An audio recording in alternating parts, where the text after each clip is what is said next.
Hello বন্ধুরা, স্বাগত জানাই খবর 360 ইউটিউব চ্যানেলে।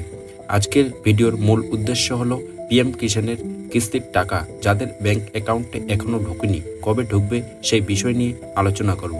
তার আগে একটি ছোট্ট রিকোয়েস্ট, চ্যানেলে নতুন হলে অবশ্যই সাবস্ক্রাইব করবেন। এই মাসে আগস্ট 2025 প্রধানমন্ত্রী কিষাণ সম্মান বিধি পিএম কিষাণ প্রকল্পের 20তম কিস্তির টাকা 2000 কৃষকদের অ্যাকাউন্টে পাঠানো হয়েছে। কিভাবে দিয়েছে? প্রধানমন্ত্রী 2 আগস্ট 2025 তারিখে 20,500 কোটি টাকা দেশের প্রায় 9.7 কোটি কৃষকের অ্যাকাউন্টে ট্রান্সফার করেছেন। এই টাকা সরাসরি ডিবিটি ডাইরেক্ট বেনিফিট ট্রান্সফার পদ্ধতিতে পাঠানো হয়েছে।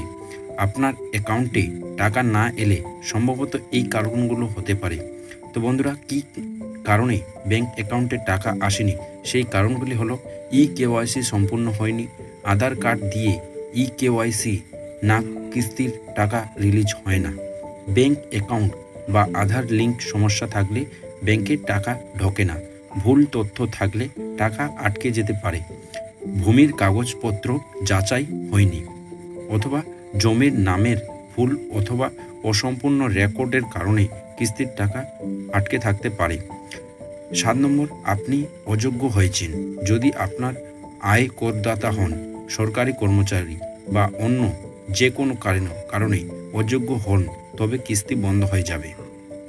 যদি পিএম কিষাণের টাকা না পেয়ে থাকেন তাহলে কি করবেন? pmkisan.gov.in ওয়েবসাইটে যান। 2 নম্বর, ফার্মার কর্নারে ক্লিক করুন। 3 নম্বর, স্ট্যাটাস অপশন সিলেক্ট করুন। 4 নম্বর, আপনার আধার নম্বর বা মোবাইল নম্বর বা অ্যাকাউন্ট নম্বর দিন। এইসব দেওয়ার পরে আপনি চেক করেন, যদি না টাকা পান তাহলে অবশ্যই আপনি দেখুন টাকা পাঠানো হয়েছে কিনা এবং কেওয়াইসি ব্যাংক লিঙ্ক বা ল্যান্ড ভেরিফিকেশন হয়েছে কিনা।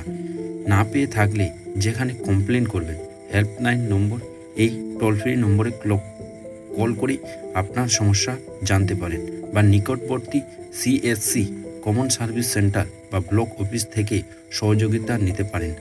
তো বন্ধুরা, আমার এই ছোট্ট ভিডিওটি যদি আপনাদের ভালো লেগে থাকে তাহলে অবশ্যই লাইক সাবস্ক্রাইব করবেন এবং এরকম নতুন নতুন আপডেট ভিডিও পাওয়ার জন্য অবশ্যই কমেন্ট করবেন। তো বন্ধুরা, ভালো থাকেন। ধন্যবাদ।